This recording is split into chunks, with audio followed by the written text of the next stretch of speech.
Medical Intuitive Insights with your host, Dr. Gloria Warren, is a program that presents topics on medical intuition, holistic opportunities outside of mainstream society, and scientific research as applied today.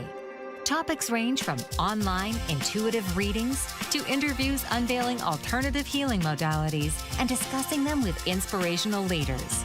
Dr. Warren is the bridge within holistic arts while stressing the balance between the spiritual and physical self.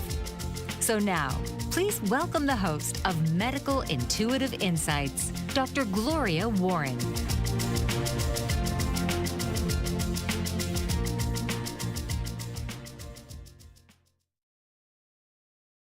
Can our words change pain, stress, fear, or performance? What happens in the brain during hypnosis, and who is in control? Where can hypnosis help, and what are the limits? Hello, and welcome to Medical Intuitive Insights. I'm your host, Dr. Gloria Warren. Today, we are entering a fascinating area where attention, expectation, imagination, and language, and the nervous system meet. Our topic, hypnosis, the power of the mind, methods and limitations. For centuries, hypnosis has been surrounded by mystery. Some people picture a swinging watch, a sleeping subject, or an entertainer making volunteers behave in unusual ways. You know, the ones up on stage. Others describe hypnosis as a powerful therapeutic tool for pain, anxiety, habits, sleep, or emotional healing. So what is hypnosis really? What can it reasonably do? What can it not do? And how might carefully chosen words be used in self-hypnosis to support healthier patterns of thought or behavior? In this program, we'll explore 4 areas: the power of the mind, the power of words, therapeutic methods, and the limitations and safety boundaries that come with them.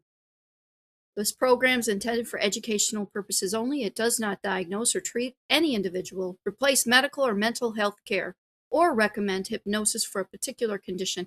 Anyone with significant physical or psychological symptoms should consult an appropriate licensed healthcare professional. Hypnosis should never be practiced while driving, operating equipment, bathing, or doing anything that requires the full external attention. Let us begin by separating the science of hypnosis from the myths. Here to help guide us is Nurse Peggy, a licensed hypnotist. Welcome, Peggy, to our show. Hi, thanks for having me today. Yeah, so let me start with the scientific definition, and then we're going to let Peggy get more into that. So what actually is hypnosis? Generally speaking, it's described as a state of focused attention, reduced awareness of competing distractions, and an increased capacity to respond to suggestion. That's Elkins and colleagues in 2015. He actually defined it like that. A person may feel deeply relaxed, but relaxation is not required, especially in mass hypnosis, by the way. Hypnosis is not the same as sleep, unconsciousness, or surrendering the mind. In fact, the person usually remains aware of what is happening.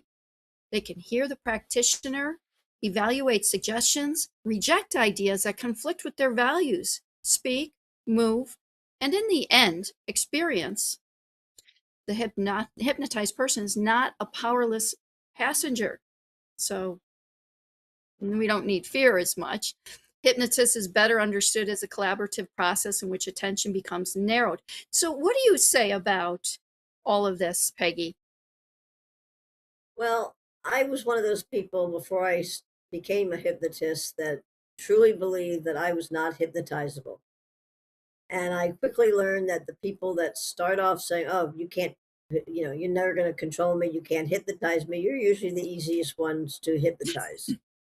And I learned that from my own self-experience. But it's just a very enhanced state of relaxation. And that's usually what my clients will tell me, they're not even thinking about anything else, but they're not thinking really consciously about a lot of what the suggestions I'm saying. But we know that from science that when you are very relaxed, your mind is more open to suggestions. Um, Hmm. we also, and before I even ever dreamed of doing something like hypnosis, I participated in a group hypnosis once, well, many, like 40 years ago. Uh, it was for past life regression. And it was before I knew my background, being an adopted kid and everything. And they had told us, if you ever get uncomfortable, you can stop the process and leave, and no damage done. You're going to be fully alert to drive home and things like that. I actually had gotten to a state where I was like a toddler in a hospital, one of those steel cribs with the oxygen tent, which I learned later, had foundation and truth. I was a croupy kid. Um, and and so I was very relieved to know that I was safe to drive home, and I could just put it all out of my mind. But it was already in my mind to begin with, those memories, and because I was so relaxed, my mind was letting me see them. That Yeah. hypnosis is a very helpful tool. As a hospice nurse, I'm certified actually in medical pain management using hypnosis. And as the opioid crisis expanded, it came very timely. But there's just so Well, many things that we can use it for. yeah. It sounds wonderful because later in the show, we're going to get into pain, hypnosis being used for pain. So, most of us experience mild hypnosis like absorption in ordinary life. We may become so involved in a book that we temporarily tune out everything in the room. I know I've been through that. We may drive a familiar route and realize that our attention had drifted inward, and even though we still respond safely to traffic, we may watch a film and emotionally react to events we know are fictional. These experiences are not identical to clinical hypnosis, but they help us to understand focused absorption. So, hypnosis is not mind control. I know that there's some myths and things of that nature. What do you say about that, Peggy? Um, I tell clients when they first come to me that I'm not doing anything to them, that I'm basically teaching self hypnosis. I teach them skills that when they leave my office, they can practice anywhere they want. I often leave them with a recording, subject, whatever their goal or topic is. And it's usually custom made for the client. So, it's not something that you could get online, but it's something that they'll relate to when they want to practice, because the way to get really good at reinforcing, the lifestyle or the goals that you want to set with through hypnosis is to practice just like anything else, and consistent Hmm. practice. So finding a nice quiet place at home, uh, is to practice every day, especially in the beginning after a hypnosis session, is very helpful. When I do children, elementary age children, I always strongly suggest one of the parents at least be with me there, just protocol. And the parents end up getting hypnotized too, and they just report, oh, it feels so good. Even if we're talking about bedwetting, it feels so good to just the relaxation, as you're Hmm. getting to that I state could go that for some of opens up. that from time to time too. Maybe let Well, me give you a call or something there. well, you mentioned like driving and those examples. Every day that we're watching television, marketing is a form of hypnosis. Yeah. The techniques that are used in marketing techniques are really hypnosis techniques to get your attention, and there's a hook there to have you remember to ask your doctor if your heart's healthy enough for something, and just different things. Like one drug that I was actually curious about. I really do not like these drug commercials. I don't think they're appropriate. But I said to my doctor the next time I went, what do you think of this, drug that they were advertising for a pancreatic problem? She'd never heard of the drug, and in her professional life, she doesn't have a lot of time to watch these commercials. Hmm. But the commercials get your attention, and they're using hypnotic techniques to get your attention. Yeah, they sure are. I mean, I remember meeting this one young man, and he started singing. I think it was for Gilligan's Island or something. And I'm like, Green Acres is the place to be. Not I was a Gilligan's Island, latchkey Green kid, Acres. and yeah, totally hypnotized and um, eager to learn those introductory songs, the opening songs, and I mean, I know a whole stack, but they bring me joy. So I think that's why I was craving joy. I had a very difficult childhood. So this here helped me escape. So, um, but I do know that the goal is not to defeat a resistant mind. The goal is to invite cooperation from an attentive mind with a patient. So, what may happen to the brain when you are going through hypnosis? So, if you'd like, would you want me to go through that real fast, Peggy? Sure. What happens in the brain? Okay, so there is no single hypnosis center in your brain. Well, let's just draw it and go to put a grid in there and find the exact spot. Doesn't exist. So modern imaging research suggests that hypnosis may influence networks involved in focused attention, self-monitoring, salience, cognitive control, imagination, and the interpretation body sensations.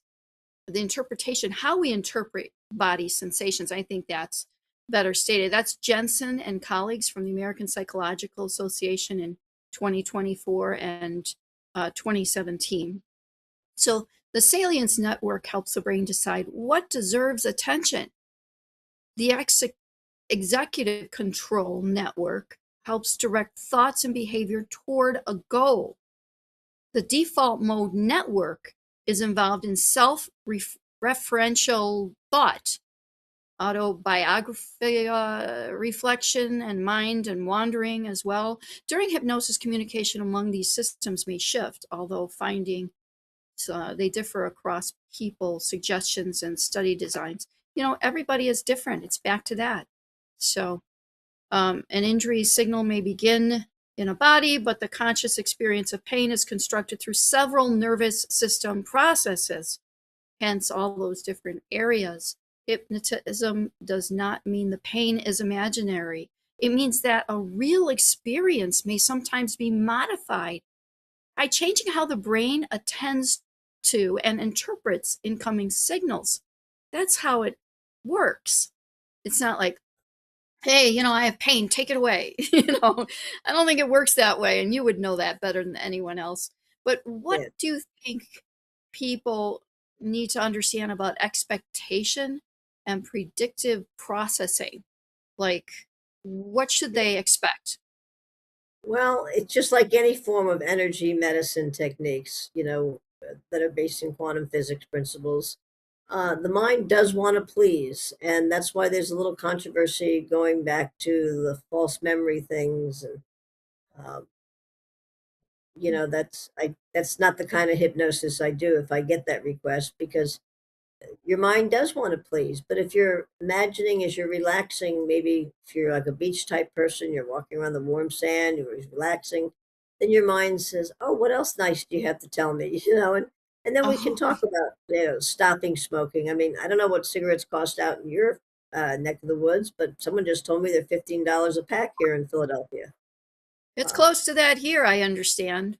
yeah. Hmm, it's And crazy. and so I'm getting a higher number than usual of people with the economy that are asking, to please help me stop smoking. Um, and with the changes in healthcare and the insurance changes and the doctors leaving town and hospitals closing, we're actually going to come right back, I think, Gloria, and we'll pick up there. Yeah, we are going to be taking a commercial break, and when we come back, we will we're going to explore the word power and learn how to incorporate clear, believable language into safe self hypnosis practice. Please stay with us. We'll be right back. Mike Zorek, a three-time California state champion in Greco-Roman wrestling at 114 pounds. Mike, blind since birth, was born in Hartford, Connecticut. He was a six-time national placer, including 2 seconds, 2/3, and 2/4. He also won the Veterans Folk-Style Wrestling twice at 152 pounds. In all these tournaments, he was the only blind competitor. Nancy Zorick, a creative spirit whose talents have taken her to the stage and into galleries and exhibitions in several states. Her father, a commercial artist who shared his instruments with his daughter and helped her fine-tune her natural abilities, influenced her decision to follow in his footsteps. Ms. Zorick has enjoyed a fruitful career doing what she loves. Listen Saturday mornings at 12 Eastern for the Nancy and Mike Show for heartwarming stories and interesting talk. Are you struggling to care for elderly parents or a spouse? Do you wonder if being a caregiver is making you sick? Are you worried about taking time off work to care for elderly parents and balance work, life, and caregiving? Has caregiving become exhausting and emotionally draining? Are you an aging adult who wants to remain independent, but you're not sure how? I'm Pamela D. Wilson. Join me for the Caring Generation radio show for caregivers and aging adults, Wednesday evenings, 6 Pacific, 7 Mountain, 8 Central, and 9 Eastern, where I answer these questions and share tips for managing stress, family relationships, health, well-being, and more. Podcasts and transcripts of The Caring Generation are on my website, PamelaDWilson.com, plus my caregiving library, online caregiver support programs, and programs for corporations interested in supporting working caregivers. Help, hope, and support for caregivers is here on The Caring Generation and PamelaDWilson.com.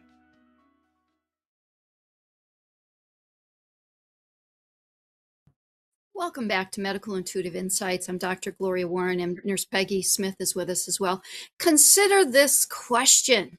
If attention can amplify an experience, can intention sometimes soften it? That question leads us to our next segment, the power of words. We're going to examine how language can become an internal instruction, why certain forms of self-talk may reinforce stress, and how self-hypnosis uses carefully constructed suggestions without pretending that words are magic. So let's move on. Word power, self-hypnosis. Words do more than describe experience. They can direct attention in your own brain even, activate memory, create imaginary or imagery, frame expectations, and influence behavior. Compare these two statements. I always panic when this happens versus this statement. I notice anxiety beginning and I can slow my breathing while I decide what to do next. The second statement does not deny anxiety. It changes the frame from helplessness to observation and choice. Words can either make a reaction feel permanent and global or describe it as a temporary and being manageable. You know, this is really important. I just want to say, Peggy, I'm going to give this platform to you, but I want to mention my daughter said something to me. She's trying to stop something in her life. And she said, she tells herself when something happens, she says, no, I don't want that. And I said, you don't want that. Well, we know that. And she goes, no, but I'm telling myself that I don't want that. I'm not telling myself, Mom, I can't have that, because then it still seems like it is a blessing to have it when it isn't. It's like a curse. So for her, she's actually doing self-hypnosis because she chose her words wisely, because she doesn't want that. So she explored her own mind and came up with that phrase, I don't want that. You know, and I think this can be used in other forms too, like maybe stopping from smoking. No, I can't have that because I have to wait 15 minutes. I can't.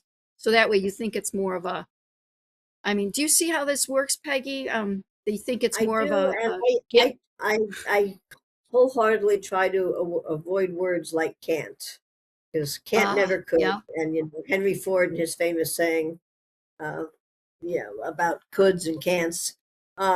If you think you can't, you know, the way that goes. But what your daughter's doing, though, she's recognized that she is in the driver's seat. You know, she's making the choices. But so often when we feel out of control and panic sets in before we even realize it's there, uh, we're not reacting usually to the present moment situation. We're usually reacting to something in the past that caused that feeling, and we're applying it incorrectly to the present.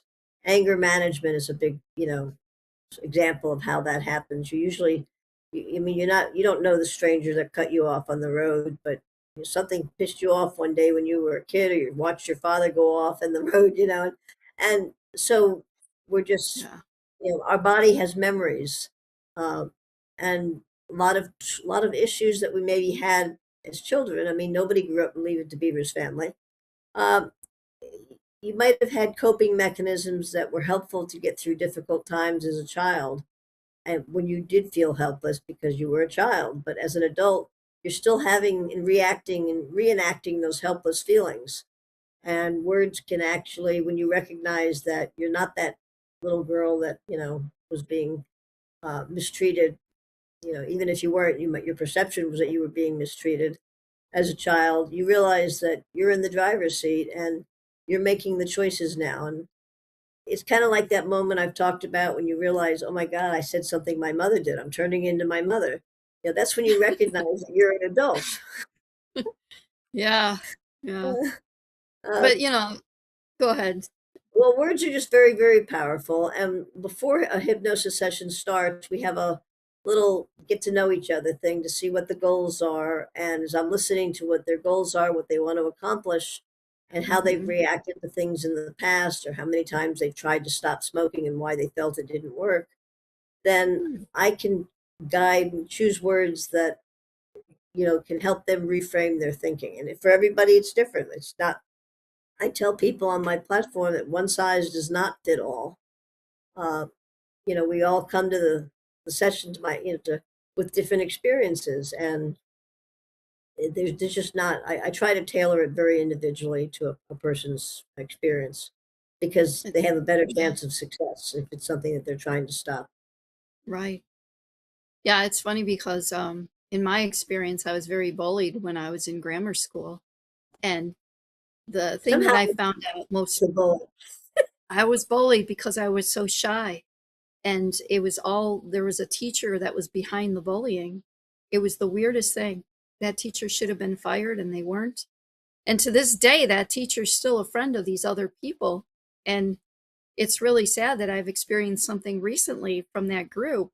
And I'm like, it really upset me. I'm like, what is wrong with these people? And then my daughter reminded me of something that I told her several years ago. And that is, the research study that found that more than 70% of people in society today never mature beyond the junior high stage.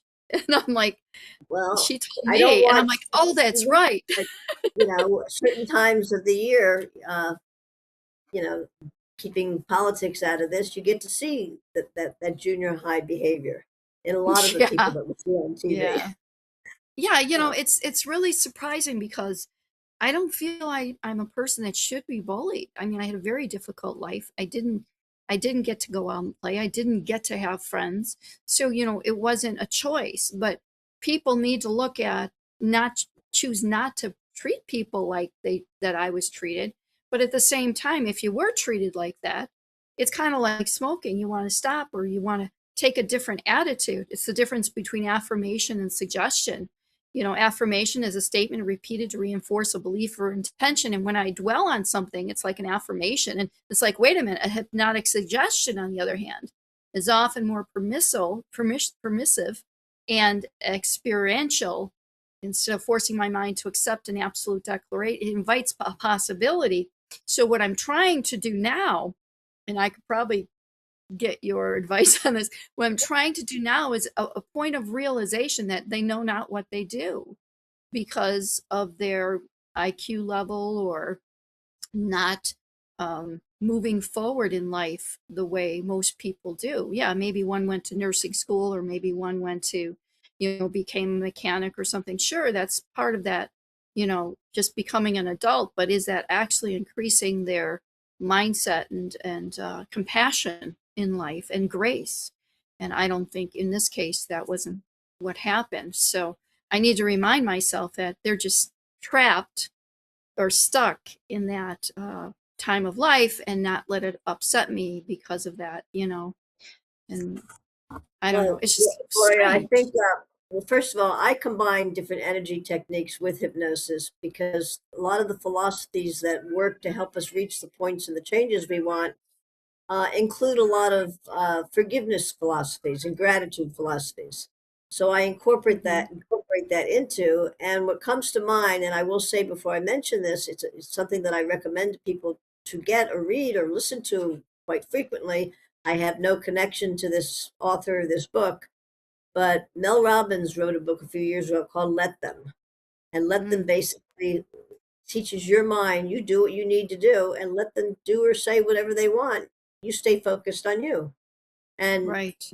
the energy philosophies, um, when you're going through matrices, things like that, or tapping, you're forgiving yourself as much as you're forgiving people that you feel had wronged you over the years. And maybe they did, Mhm. maybe they didn't, but you're forgiving yourself for still holding on to that pain.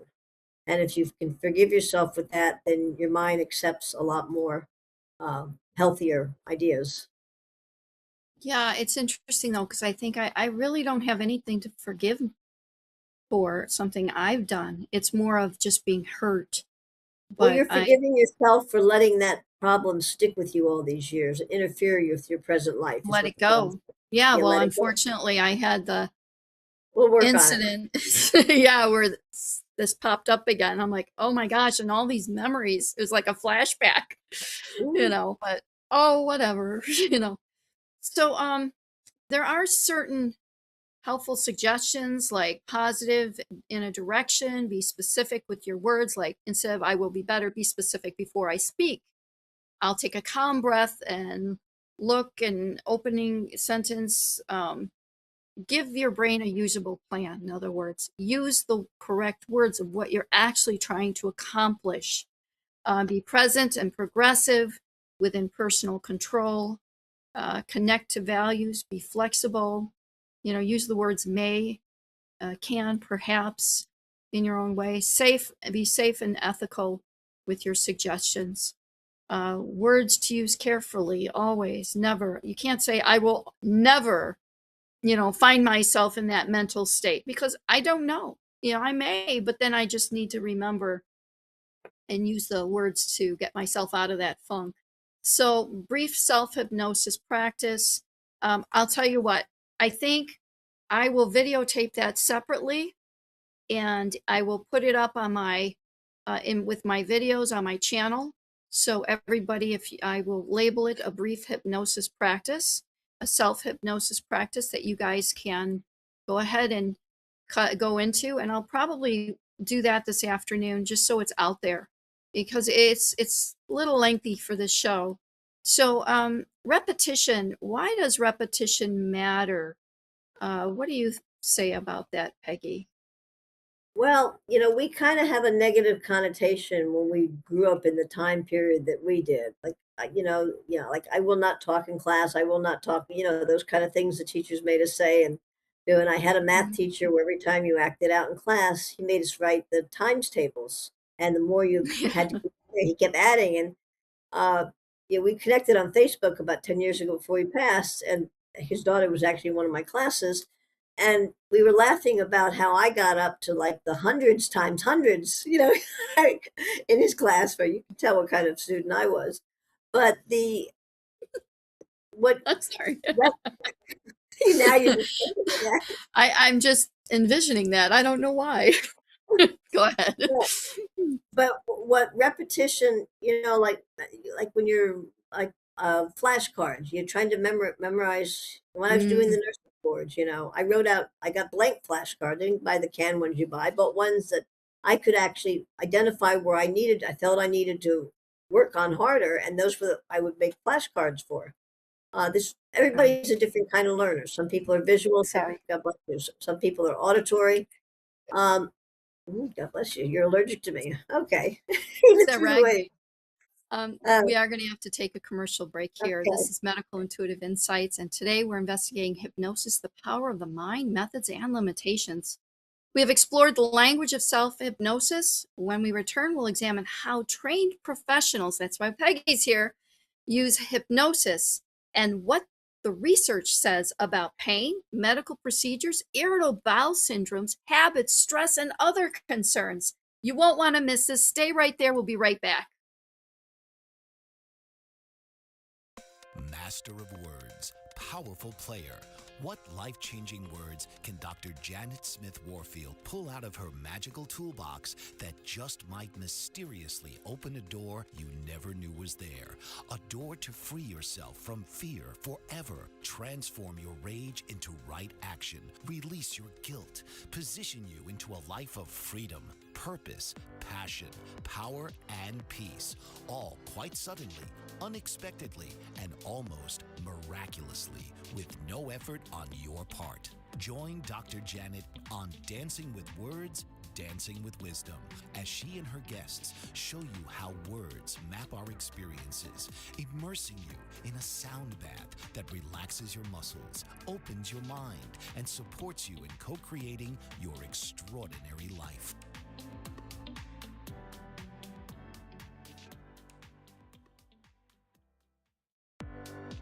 Author, radio show host, and coach John M. Hawkins reveals strategies to help gain perspective, build confidence, find clarity, achieve goals. John M. Hawkins' new book, Coached to Greatness, Unlock Your Full Potential with Limitless Growth, published by iUniverse. Hawkins reveals strategies to help readers accomplish more. He believes the book can coach them to greatness. Hawkins says that the best athletes get to the top of their sport with the help of coaches, mentors, and others. He shares guidance that helps readers reflect on what motivates them, rediscover and assess their core values, philosophies, and competencies, find settings that allow them to be the most productive, and track their progress towards accomplishing goals.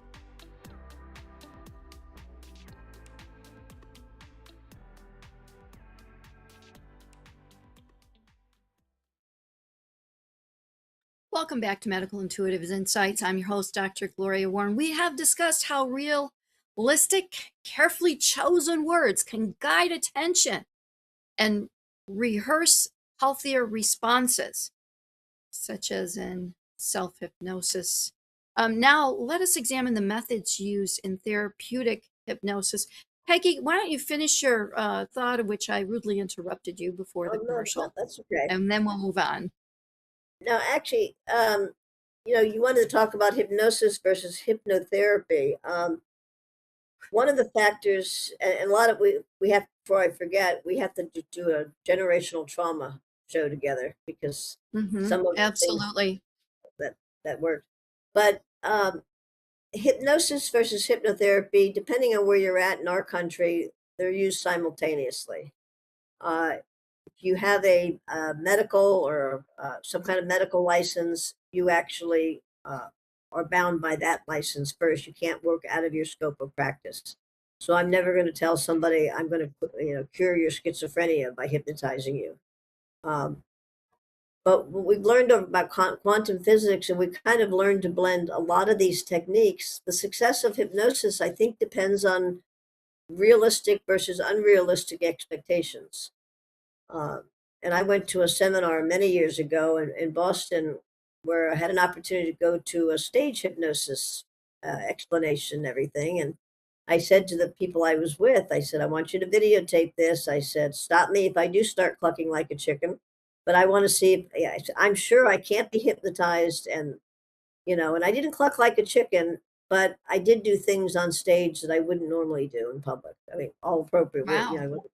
I was a lot more labile and, relaxed, I guess is a good way to put it. But nobody on that stage, there were like 25 of us, did anything that would be against their morals, their religion, or anything like that. I can't hypnotize somebody and say, make somebody unalive or something like that, Right. I can't, it's not like you're sleepwalking. And, sleepwalking actually is an example of very deep self-hypnosis, usually based in trauma. I was a sleepwalker as a child, but my parents, even without any formal education on that, somehow they knew that you don't wake up somebody who's hypnotized and sleepwalking by waking them up. You just continue the conversation and say, it's okay, go back to bed. Like I woke my parents up holding a pillow and said, I forgot to hang this up. My mom said, well, you can hang it up in the morning, go back to bed. She knew. Yeah. My ex-husband was playing cards and we were in college. I was 9 months pregnant. We didn't have air conditioning, so I'm in my birthday suit taking a nap, and I walked into the where they're playing cards and said something else stupid, and even my husband knew. He said, "It's okay, hon, go back to bed." And he didn't Yeah. react, and and so you can't make anybody do anything that is against their religion. Um, but by teaching the tools to look at things differently, especially this time of year, if you have to take an exam to get into law school or medical school, hypnosis can be good to address your fears. And I had a client this week who's taking the German military proficiency exam for the badge. He's in the U.S. Army, and he had one part of the test that he was very panicky about. And so we used hypnosis to get him through that. I think he's a future special forces person. Hank, I said, Mhm. you were in the army, American army or the German army. But he came to me for hypnosis because he knew that that works, and he got over panic in that situation. Public So, speaking, is a yeah. good, and I when I took a Dale Carnegie course a long time ago, they said when you're standing up on the podium, just imagine everybody's in their birthday suit, and then you start laughing, so you relax, and your speech goes, flawlessly. Uh, Hypnosis with pain management is a little more specific, and because I have the physiology training and all that, I can actually target, specifically what their Oh, pain yeah. is. Things like Yeah. that. Something like Crohn's disease or some of these autoimmune that are triggered or flares that are related to uh, excitable and emotional crises. Hypnosis can teach you, like, okay, yes, this flare up is part of my illness, but my illness doesn't define me. And I know that when this happens, I can just, do some belly breathing. Uh, Sometimes if somebody's getting ready to stop smoking, we give them an anchor in the recording, like touch your finger and your thumb together every time you have a desire to, light up a cigarette. And that reminds your mind, no, we don't smoke anymore. We're now a non-smoker. We don't need it. We don't want it. And touching the finger to thumb is like an anchor for the mind to remind them, a trigger to say, you're Mhm. right, we're a non-smoker. Sorry, I blew that, it's okay. We're going to keep going. And that's where the self-forgiveness comes into, and a self-acceptance and self-love, and I think that's what holds people back when they're trying to improve themselves. Mhm. So basically, hypnosis is a focused attention procedure or state, where It's a very hypnotherapy enhanced involves a state. I therapeutic look at it plan. more as a very enhanced state of relaxation. It's because Okay. if you're really tense and you're already angry or wound up about something that happened at the office, and you get home and you're not going to relax right away. You're going to snap at the kids or do something, snap at your spouse. Um, Right. but by recognizing these behaviors while you're very relaxed, you understand it doesn't mean you're a bad person. It means you're human, and you're trying to be a better human. So you know that when you start to have this rage pop up out of nowhere, you remember to look at the situation objectively. Oh, I'm angry at something that happened when I was a child. That's not my present day reality. I can calm down, do some breathing, and you know, Right. and respond appropriately for the situation you're in. So two things stand out with me here. One is how many things it's good for. I mean, pain, trauma, addiction, anxiety, gastrointestinal disease, or other health conditions, as well as habits and things of that nature. I mean, you just covered a whole mess of things. It's amazing. But then the other thing is, that hypnosis provided by a licensed health care professional who is trained in both hypnosis and in additions being addressed. That would be you.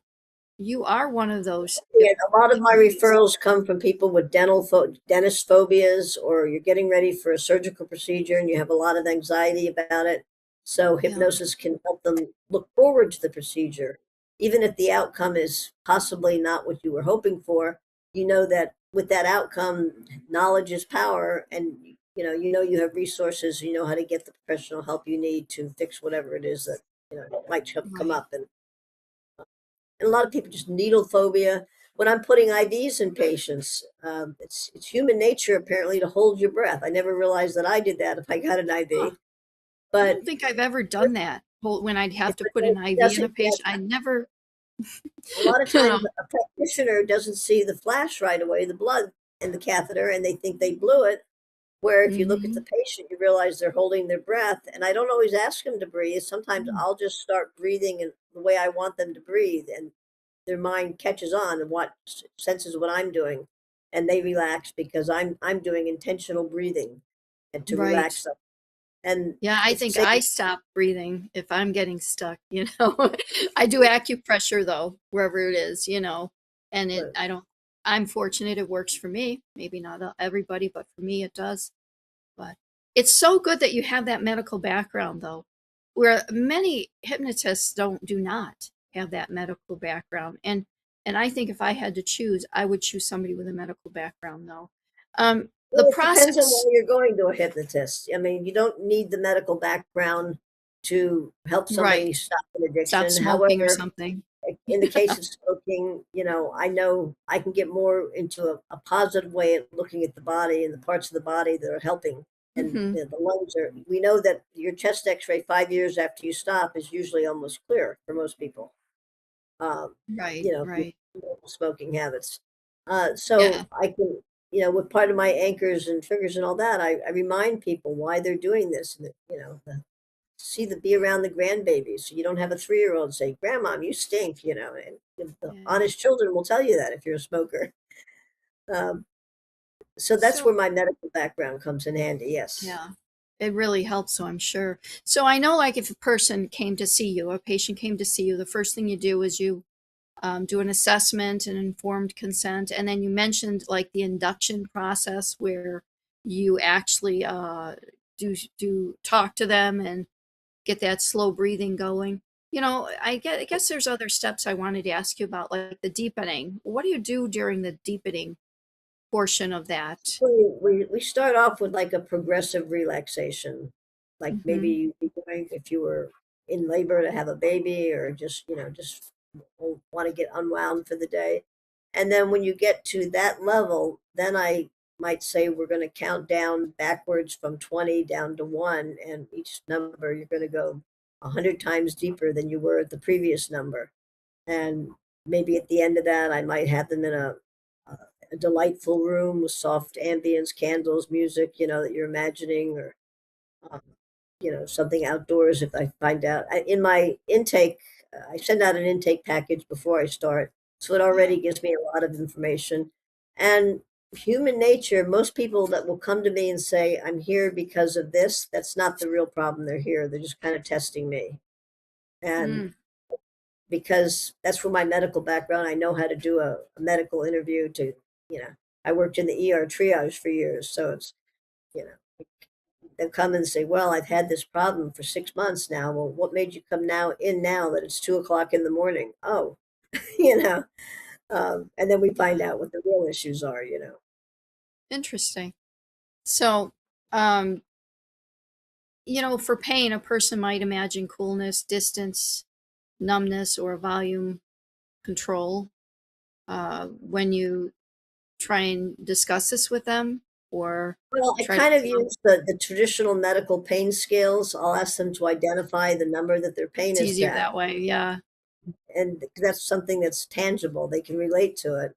And then I'll suggest to the mind that when this sensation starts, you have the power. Let's see if we can get it down to a 7. And how does that feel? And then, did you let's see if we can go a little bit lower.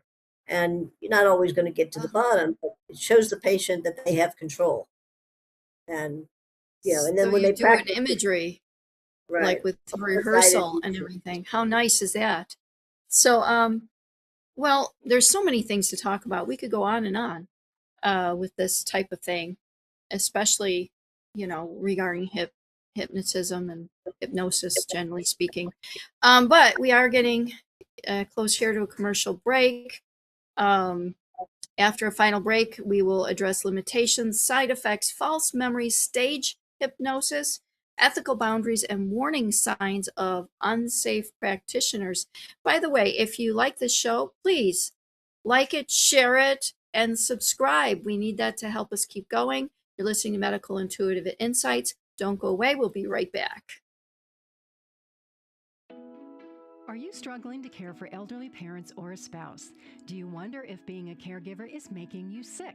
Are you worried about taking time off work to care for elderly parents and balance work, life, and caregiving? Has caregiving become exhausting and emotionally draining? Are you an aging adult who wants to remain independent, but you're not sure how? I'm Pamela D. Wilson. Join me for the Caring Generation radio show for caregivers and aging adults, Wednesday evenings, 6 Pacific, 7 Mountain, 8 Central, and 9 Eastern, where I answer these questions and share tips for managing stress, family relationships, health, well-being, and more. Podcasts and transcripts of the Caring Generation are on my website, PamelaDWilson.com, plus my caregiving library, online caregiver support programs, and programs for corporations interested in supporting working caregivers.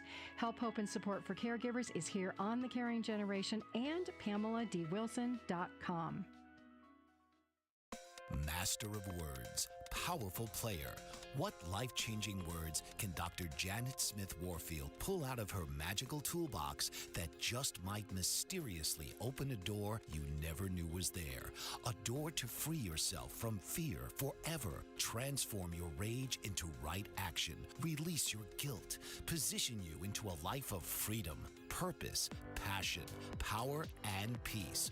All quite suddenly, unexpectedly, and almost miraculously, with no effort on your part. Join Dr. Janet on Dancing with Words, Dancing with Wisdom, as she and her guests show you how words map our experiences, immersing you in a sound bath that relaxes your muscles, opens your mind, and supports you in co-creating your extraordinary life.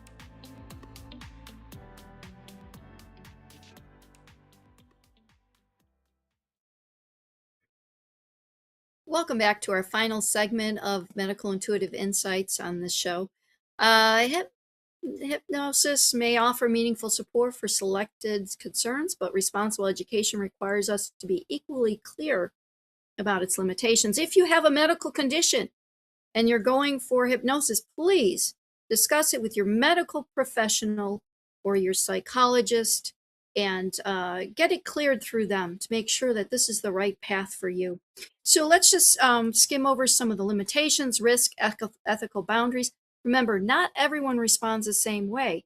Hypnotic responsiveness exists on a spectrum, just like a pain spectrum with numbers. There's a difference depending on who you are and your mental state. Next, hypnosis does not guarantee truth. Memory is not a video archive. Can't expect everything to be exactly the way you remember it. There's questions, expectations, imagination, further information. Sometimes this changes the way you think. Trauma and disassociation. Hypnosis can intensify imagery and emotional absorption. Keep that in mind. For some trauma survivors, they may be helpful when they carefully integrate into evidence-based treatment by a trauma-qualified clinicians. Remember, hypnosis may not be for you. Just a thought. And that could be for flashbacks, distress, disassociation, panic attacks. You know, maybe you need to see a medical professional or a medical professional that is a hypnotist. Severe or mental health. When I'm first introducing the whole process, and if I have a client that is under psychiatric care, my policy is that I'm happy to work with them with the blessing of their psychiatric practitioner, because I don't want to undermine whatever he or she is working on with them. I'm blessed because I'm a medical practitioner. I recognize the emergency signs, the aberrations and things. And, working the last 46 years, I have the skills but not to take it to completion. I have the skills to keep them safe and get them to the proper practitioner. So always be honest with your hypnotist. And as a medical practitioner, you see that and you refer them elsewhere, I'm sure. So severe mental illness is another precaution that you need to consider. Experience psychosis, severe disassociation, mania, unstable psychiatric symptoms, things of that nature. You may want to seek mental health professional first. Caution when it comes to seizures, panic reactions, trauma-related destabilization, depending on the technique and clinical context. So possible adverse effects, harmful things, nausea, headaches, dizziness, drowsiness, anxiety, distress, sleep disturbance, and unwanted emotional reaction. This is a possibility. So the person should be told how to stop the exercise and should be fully oriented before leaving or returning to an activity that requires alertness. Stage hypnosis versus clinical. Stage hypnosis is entertainment. Clinical, it has a different purpose. You know, it entails the informed consent, privacy, HIPAA, privacy, a defined therapeutic goal, et cetera, et cetera. So red flags in hypnosis services. Be cautious of a practitioner if they guarantee a cure or specific results. I'm going to put a list of cautions in the comments, as well as ethical principles and autonomy. And hypnosis cannot rely, what they cannot do is force someone to violate deeply held values. I'll put a list of these in the comments as well. What hypnosis may reasonably offer: focus attention more deliberately, change the interpretation of certain sensations, reduce distress, practice relaxation, mental rehearsal, towards healthier behavior, and a few other things like that. Now let's bring today's discussion together. First, hypnosis is focused attention and responsiveness to suggestion, not sleep or mind control. Second, words can guide attention, imagery, expectation, and behavior, especially when suggestions are realistic, specific, remember, be a wordsmith, safe, and connected to action.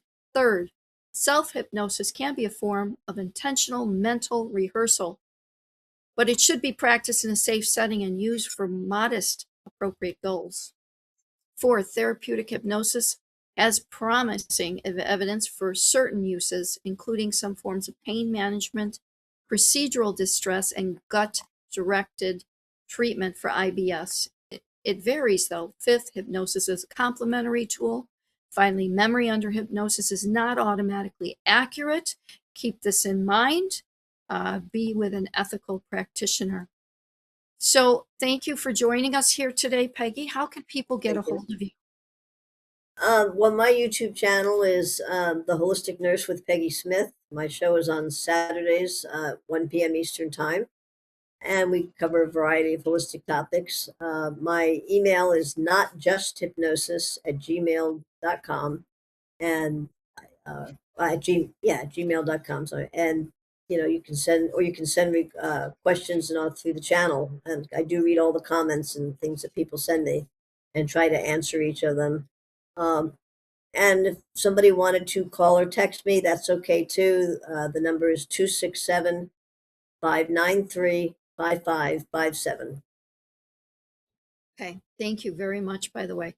The mind is powerful, but its power is not unlimited. It does not control every disease, every event, or every outcome. Its practical power lies in attention, meaning, expectation, imagination, and choice. So I encourage that you remain curious, but also discerning. Ask what evidence shows and whether the practitioner is qualified.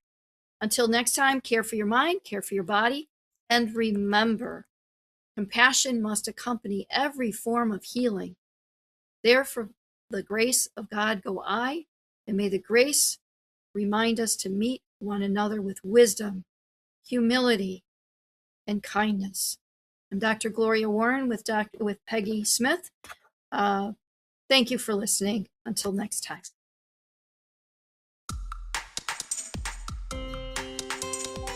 This has been Medical Intuitive Insights with host Dr. Gloria Warren. Tune in each week as Gloria shares over 40 years of experience and yearns to provide knowledge derived from intuition and research. Wednesdays, 2 p.m. Eastern.